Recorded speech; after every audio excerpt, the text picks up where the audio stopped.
Ya, apakah kemudian pernyataan yang disampaikan oleh Muhammad Afifuddin tadi selaku Ketua KPU RI ini akan tetap terus dijalankan Dilaksanakan ya? komitmennya Iya. begitu ya? Karena kayak yang kita tahu saat ini ada surat yang beredar dan menyatakan sebaliknya. Kalau kita bisa perlihatkan kepada Anda pemirsa, ini adalah surat undangan dengan kop dari kop suratnya Komisi Pemilihan Umum, dan dalam poin pertama ini memang disebutkan bahwa akan membahas soal putusan dari Mahkamah Agung, dan ini mungkin terkait dengan batas usia pencalonan ya, calon kepala daerah yang sebelumnya ditulis di sana adalah 30 tahun syaratnya minimal saat pemilihan.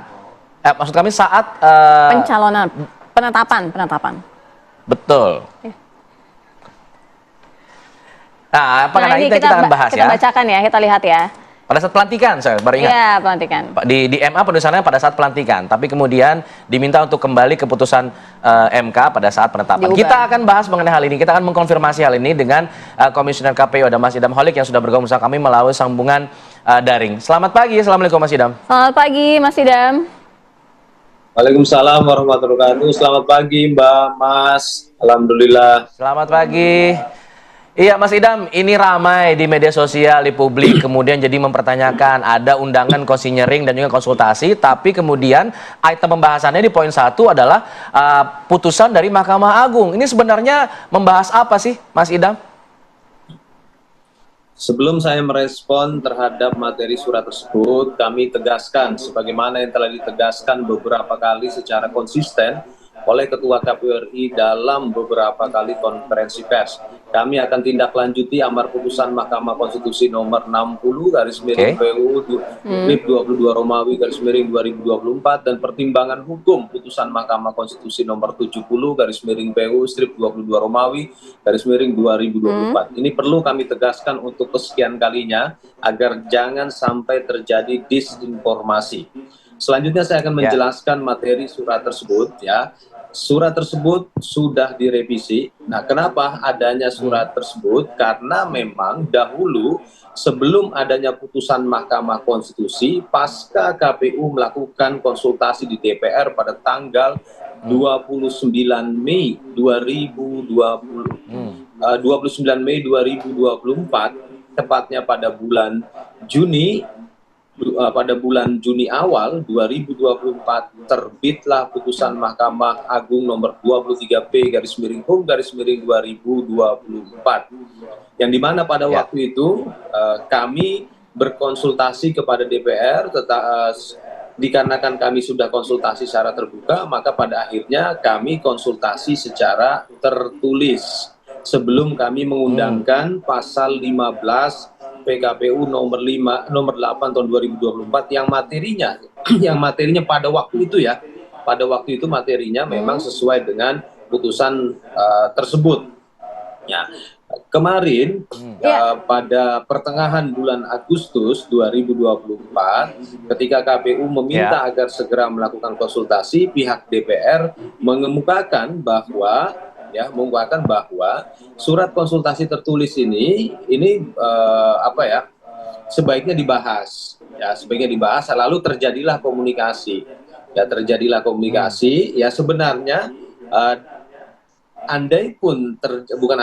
sebenarnya nanti dalam rapat konsinyering tersebut kami akan tegaskan bahwa kami telah merubah rancangan peraturan kami sesuai dengan putusan Mahkamah Konstitusi. Itu sebenarnya. Jadi menurut saya itu bukan hal yang mengkhawatirkan.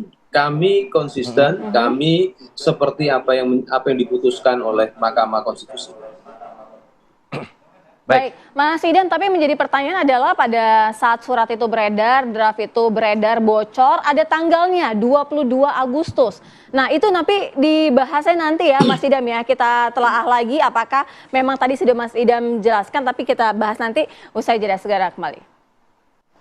Terima kasih Anda masih bersama kami, pemirsa. Selain dari Mas Idam Holik yang merupakan komisioner KPU, sudah bergabung juga bersama kami di studio. Sudah ada Mas Adi Praitno, analis politik UIN Jakarta. Selamat pagi Mas Adi. Pagi, Cira. Baik. Kemudian juga ada Bang Ahmad Doli Kurnia, selaku Ketua Komisi 2 DPR RI. Selamat pagi Bang Doli.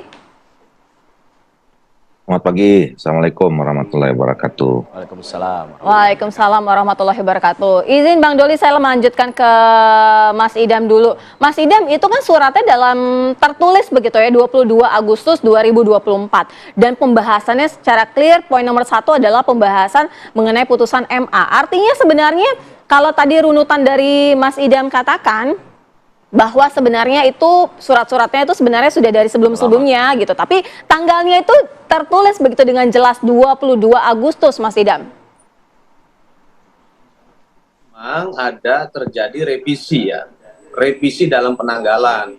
Jadi sekali lagi kami tegaskan, KPU sudah mengubah pasal 15 ya, peraturan KPU nomor 8 tahun 2024, yang dimana dalam perubahan peraturan KPU nomor 8 pasal 15 tersebut kini sudah sesuai dengan pertimbangan hukum putusan Mahkamah Konstitusi nomor 70 garis miring PU strip 22 Romawi garis miring 2024. Ini perlu kami tegaskan untuk kesekian kalinya.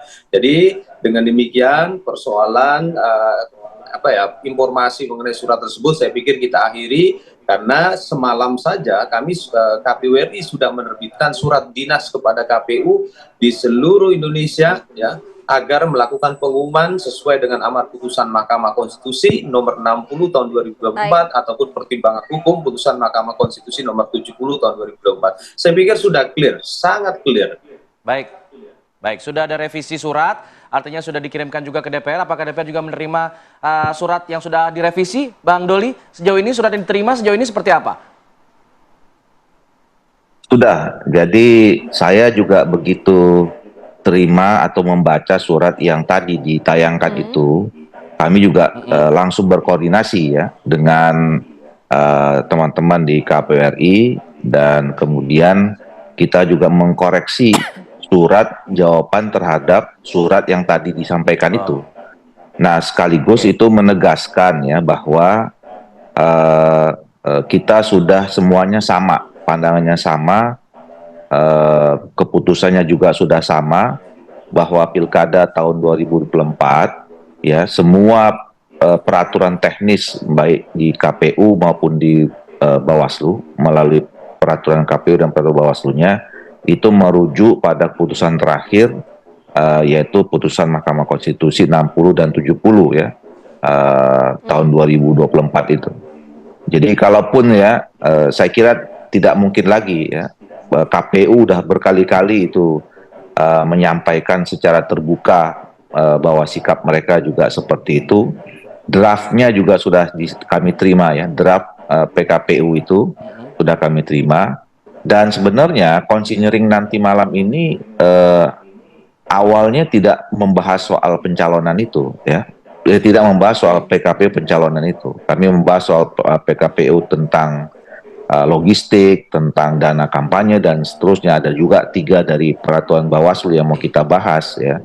Nah, dengan juga dinamika yang terjadi beberapa hari ini, saya juga bisa menegaskan, kemarin juga saya sudah press conference, tadi malam juga saya mengeluarkan video statement tentang soal surat itu ya, bahwa besok hari Senin jam 10 ya kita akan menetapkan ya, memutuskan dan menerima draft PKPU yang disampaikan oleh KPU RI itu yang sudah direvisi ya, yang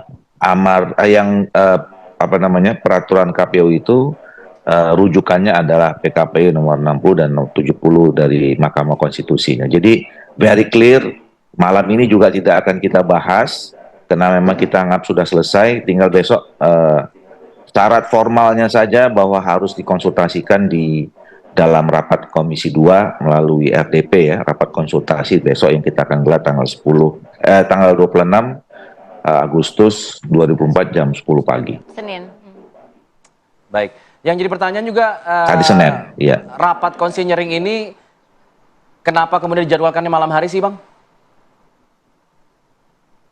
Begini, kami selama 1 periode ini ya itu sudah seperti menjadi kesepakatan ya, kalau ada peraturan-peraturan KPU atau rancangan peraturan KPU dan rancangan peraturan Bawaslu yang akan dibahas atau dikonsultasikan ke DPR dan pemerintah.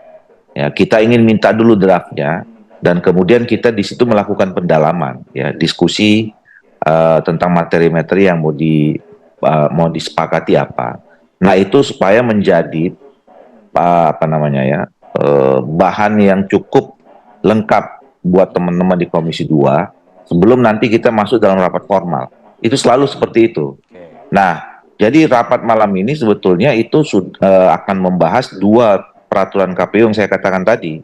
Tidak ada urusannya dengan soal PKPU tentang pencalonan. Jadi yang mau kita agendakan malam ini tadinya adalah membahas atau considering membahas dua PKPU tentang logistik dan rancangan PKPU tentang logistik dan dana kampanye dan seterusnya. Itu ada tiga rancangan peraturan Bawaslu gitu. Jadi ini soal pendalaman materi yang tadi itu. Nah, karena memang menjelang ini rencananya sudah dari 1,5 minggu yang lalu ya, considering malam ini dan juga termasuk hari Senin itu. Tetapi di antara itu kemudian muncul putusan Mahkamah Konstitusi, ya terpaksa kita harus agendakan juga karena itu penting kan. Oke. Baik, Bang Doli. Kalau catatan dari Mas Adi, tadi kita sudah sama-sama mendengarkan bahwa draft itu yang tadinya sempat bocor pada 22 Agustus sudah direvisi dan sesuai dengan putusan MK. Ya, saya kira secara prinsip begini ya. Ini kan putusan Mahkamah Konstitusi sudah terlanjur menjadi konsumsi publik. Dan kita sangat mensyukuri ketika elit-elit di negara ini menindaklanjuti sebagai hal yang harus diturunkan pada PKPU. Pernyataan pimpinan Komisi 2 seperti Bang Doli, kemudian juga kemarin pimpinan DPR, kemudian juga Balek, termasuk misalnya KPU menyatakan bahwa PKPU ini akan segera diputuskan sesuai dengan peraturan Mahkamah Konstitusi atau putusan Mahkamah Konstitusi. Jadi dalam konteks itulah sebenarnya ini sebagai upaya untuk mengantisipasi kesimpang siuran soal konsinyering antara KPU dengan Komisi 2 ya, yang dibahas bukan putusan Mahkamah Konstitusi, tapi Mahkamah Agung. Terlepas dari itu, saya kira jangan ada lagi upaya-upaya untuk melakukan main api lah ya. Ini sudah menjadi isu yang cukup luar biasa. Mungkin kemarin itu tidak ada yang menyangka protes dan resistensi yang terjadi begitu masif, begitu luar biasa, sampai gedung DPR itu kan tembok luarnya sampai dijebol, di belakang juga dijebol. Ini kan sebagai bentuk amarah. Jangan lagi ada upaya-upaya untuk ngakal-ngakalin regulasi yang sebenarnya itu sudah diundangkan dan sesuai dengan pakem untuk kepentingan politik kita di masa yang akan datang. Nah yang kedua, kenapa ada diskusi pagi ini? Ini kan publik telanjur tidak terlampau percaya dengan elit-elit di negara ini. Hari ini bilangnya oke, besok bisa berubah. Oleh karena itu bagi saya ini menyangkut soal bagaimana demokrasi kita, pilkada kita di 545 kabupaten, kota, dan provinsi. Jadi sehebat apapun ada intervensi kepentingan politik kelompok tertentu, mestinya sudah disudahi ini semua. Jangan korbankan kita semua, jangan korbankan demokrasi, jangan korbankan etika dan berpolitik kita yang penuh dengan etika itu hanya demi untuk meloloskan kepentingan politik tertentu. Jadi Mas Adi masih berpikiran masih bisa ada upaya dalam 2-3 hari ini kalau tak ada protes, tanggal 27 nanti. Kalau tak ada protes mungkin perubahan itu akan muncul secara signifikan. Elit di negara ini kan banyak betul akalnya Pak, untuk memberikan satu kejutan-kejutan yang itu tidak sesuai dengan nurani kita secara umum. Tapi kalau kita mendengar statement-statement elit sehari 2 hari ini, saya 1000% ya hakul yakin bahwa PKPU yang keluar itu sesuai dengan putusan dari Mahkamah Konstitusi. Kecuali ya ini memancing api kembali dan demonstrasinya itu bisa lebih besar dari yang kemarin. Mungkin orang agak kaget kemarin kan, protes terjadi di mana-mana. Bukan hanya di Jakarta, tapi di berbagai wilayah di Indonesia yang saya kira ini bagian dari upaya untuk mengawal supaya konstitusi kita jangan pernah diakal-akalin hanya untuk kepentingan sesaat lah, kira-kira begitu. Saya ingin ke Mas Idam. Mas Idam, bagaimana kemudian KPU bisa menjamin tidak ada lagi upaya-upaya untuk mengakali peraturan seperti yang tadi disebut oleh Mas Adi, karena ada kekhawatiran dari mantan Ketua MK Jimli Asyidiki jika kemudian tidak ditetapkan PKPU ini akan tetap berlaku yang dari MA. Dan kami counter terhadap frasa atau kata yang digunakan tadi, kata mengakali. Kami tegaskan KPU sejak awal tidak ada niat untuk mengakali hal tersebut. Ya, kami tegaskan tidak ada untuk mengakali aturan. Ya, dan kemarin memang pasca putusan Mahkamah Konstitusi kami tegaskan bahwa kami harus berkonsultasi itu memang kewajiban kami, dan hal tersebut tidak sekedar diatur dalam peraturan perundang-undangan, tapi itu juga putusan Mahkamah Konstitusi. Jadi kami berkonsultasi, itu pun melaksanakan putusan Mahkamah Konstitusi. Selanjutnya, sebagai pembuktian bahwa KPU telah menindaklanjuti putusan Mahkamah Konstitusi, semalam kami menerbitkan surat kepada KPU di daerah agar dalam pengumuman pendaftaran bakal pasangan calon mempedomani amar putusan Mahkamah Konstitusi nomor 60 tahun 2024 dan pertimbangan hukum putusan Mahkamah Konstitusi nomor 70 tahun 2024. Surat kami tidak sekedar sudah sampai ke KPU di daerah, tapi sudah dilaksanakan. Hal ini bisa diverifikasi dengan materi pengumuman yang dipublikasi oleh KPU daerah, tidak hanya KPU provinsi, tapi juga KPU kabupaten kota. Baik, Bang Doli, DPR ini merupakan pundak harapan dari masyarakat seperti yang sempat disampaikan oleh Mas Adi, banyak sekali kekhawatiran yang disampaikan masyarakat. Artinya Komisi 2 ini akan siap mengawal KPU ini dalam pembahasan konsinyering ini akan sesuai dengan apa yang sudah diputuskan oleh MK, tapi dijawabnya nanti Bang Doli, usai jeda kami segera kembali. Terima kasih Anda masih bersama kami. Pemirsa, kita lanjutkan dialog. Saya ingin ke Bang Doli. Bang Doli, bagaimana jaminan dari DPR selaku dari pundak harapan masyarakat supaya juga masyarakat ini aspirasinya benar-benar dilakukan sesuai dengan putusan dari MK, Bang Doli? Ya, insya Allah, ya kalau mau jaminannya, insya Allah sayalah salah satu jaminannya, karena besok saya yang akan mulai nanti malam di konseling, dan kemudian hari Senin pada jam 10 itu saya langsung akan memimpin rapat itu, dan kami kan sudah menangkap aspirasi begitu dalam ya. Kami berterima kasih dan bangga kepada adik-adik mahasiswa, pada para guru besar, tokoh masyarakat yang hadir ke rumah rakyat, ke rumahnya sendiri menyampaikan aspirasi ya. Dan kemudian mengingatkan kita semua, termasuk mengingatkan kami di DPR ya. Jadi saya kira pesan itu buat saya pribadi, dan saya kira sama semua dengan teman-teman di DPR RI ya, bahwa tentu kita harus sama-sama menjaga demokrasi kita, dan kita lihat 2 hari terakhir ini, 3 hari terakhir ini kan semua sudah panjangannya sama. Saya juga begitu kemarin mendapatkan surat dari KPU itu, saya berkoordinasi dengan pemerintah, dalam hal ini mitra kami di Komisi 2, Mendagri dan Mensesnek, sama pandangannya. Kita mendukung penuh draft yang disampaikan oleh KPU itu, bahwa peraturan KPU yang terkait dengan soal pencalonan itu rujukannya adalah berdasarkan putusan Mahkamah Konstitusi 60 dan 70. Baik. Saya ingin juga mengkonfirmasi ke Bang Doli, ini kami menerima juga surat soal undangan RDP, rapat dengar pendapat untuk hari Senin 26 Agustus dengan kop surat dari DPR, pukul 10, ada beberapa poin yang dibahas, ada 6 poin begitu ya. Dan di poin kedua juga akan membahas soal PKPU nomor 8 tahun 2024, tapi memang di sini sudah tercantum terhadap putusan Mahkamah Konstitusi. Bisa dielaborasi Bang Doli mengenai hal ini? Artinya memang ini sebagai bagian dari revisi yang tadi sebelum kita lihat ya, sudah ada poin nomor 2 ini, kalau bisa dinaikkan lagi, kita akan lihat nanti pembahasan PKPU nomor 8 tahun 2024 terhadap putusan Mahkamah Konstitusi. Bang Doli silakan. Ya, itu salah satu bentuk bahwa kita sangat serius ya. Jadi saya betul-betul mencermati betul dalam 2-3 hari ini ya, jam per jam. Jadi apakah ada informasi atau kemudian isu dan segala macam, selalu kami respon dengan cepat ya. Saya kemarin sehari aja, saya siang melakukan press conference. Tadi malam begitu saya mendapatkan surat yang keliru tadi, menurut saya keliru saja itu ya, bahwa dan kemudian sebelumnya pimpinan DPR juga merespon surat yang pertama tadi yang mencantumkan soal putusan Mahkamah Agung itu. Maka kemudian saya langsung berkoordinasi lagi dengan pimpinan DPR untuk mengkoreksi surat jawaban dari KPU yang sudah dikoreksi juga. Nah, maka muncullah surat ini gitu. Nah, jadi nah itu secara formil.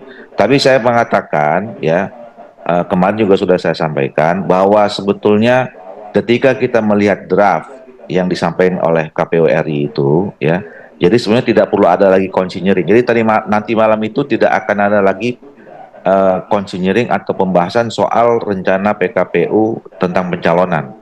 Karena menurut saya substansinya sudah clear, alas hukumnya juga clear. Jadi besok juga saya kira tanggal 26 jam 10 itu rancangan PKPU yang saya akan mulai membahas dan memutuskannya, ya, supaya memang tidak lagi ada kekhawatiran, kemudian tidak lagi ada spekulasi dan segala macam seperti itu. Dan nanti tanggal 27 Baik, Bang Doli, artinya hari Senin ya sampai akan 29 diputuskan ya? kita masuk tahapan pembukaan. Ya, formally hari Senin karena memang harus melalui rapat konsultasi di dalam bagian rapat dengar pendapatnya. Oke. Baik, kita ke Mas Idam. Mas Idam mungkin juga bisa menjelaskan mengenai surat yang sudah kami terima yang terbaru yang Mas Idam juga sama-sama lihat sudah mengetahui begitu.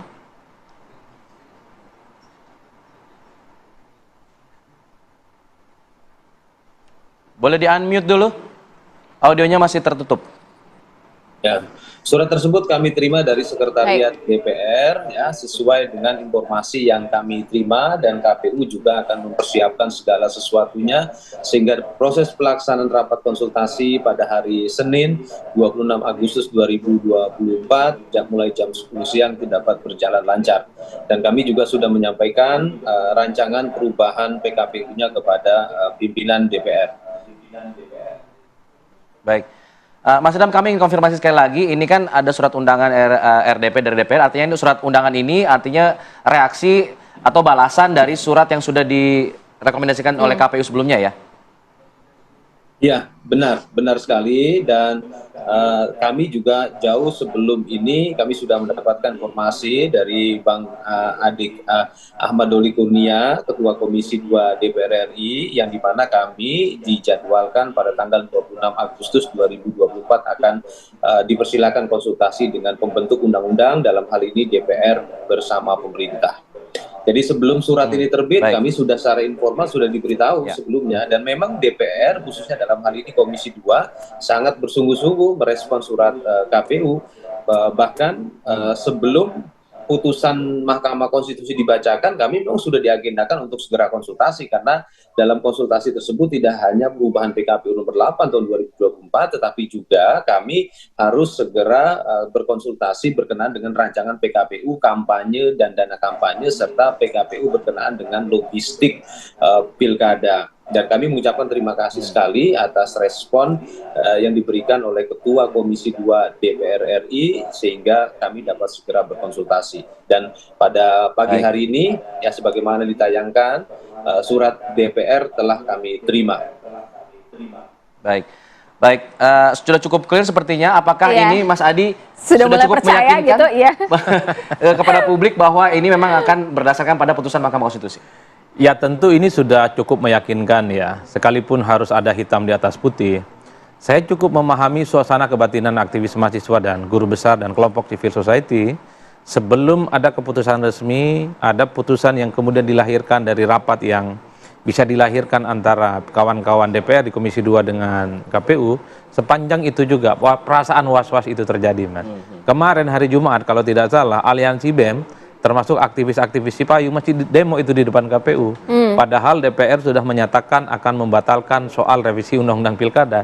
Ini kan ada perasaan insecure sebenarnya, merasa tidak nyaman sebelum ada keputusan resmi, maka sepanjang itu juga khawatir ada tikungan-tikungan di akhir yang kemudian mencoba untuk membatalkan soal dari putusan Mahkamah Konstitusi. Padahal kalau mau jujur, putusan Mahkamah Konstitusi ini kan menguntungkan semua partai politik kok di pilkada ini. Karena yang betul yang dibicarakan itu adalah threshold supaya pencalonan kepala daerah, bupati, gubernur dan wali kota itu tidak seberat dulu.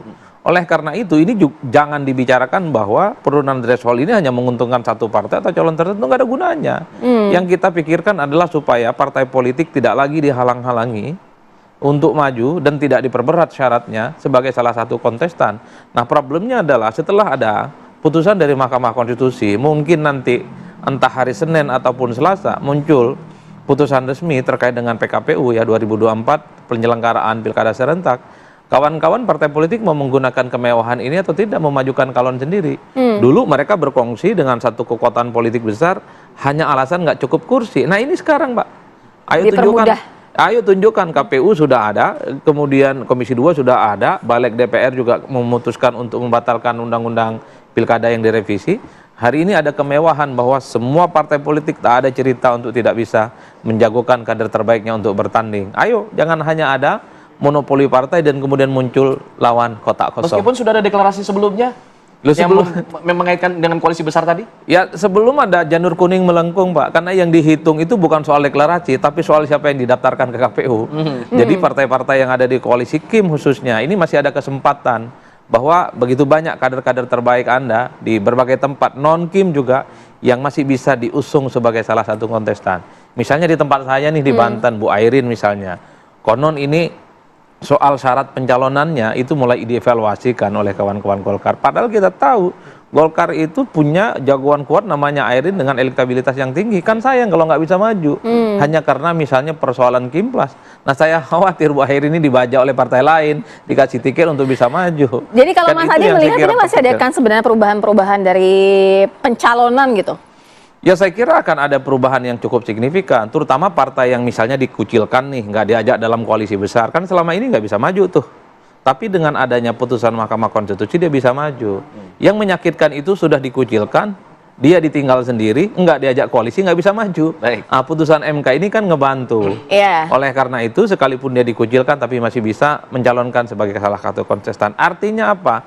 Secara substansi sebenarnya ini adalah perjuangan yang sejak lama kita lakukan, Pak. 10 tahun, 15 tahun yang lalu, supaya nih yang threshold tentang presiden, tentang legislatif, termasuk soal pilkada itu diturunkan kok. Baik. Ini untuk mempermudah calon dan partai politik mengusung calon mereka sendiri. Itu aja. Baik. Apakah akan dipakai oleh partai politik? Wallahu a'lam bishawab. Itu urusan partai. Mas. Baik. Saya ke Mas Idam. Mas Idam, sebagai penghangat lah paling tidak untuk masyarakat seluruh Indonesia ini bisa mendengarkan apa yang disampaikan oleh Mas Idam yang menyatakan bahwa benar-benar sudah firm ya Mas Idam yang akan dibahas itu sesuai dengan yang diputuskan dalam MK.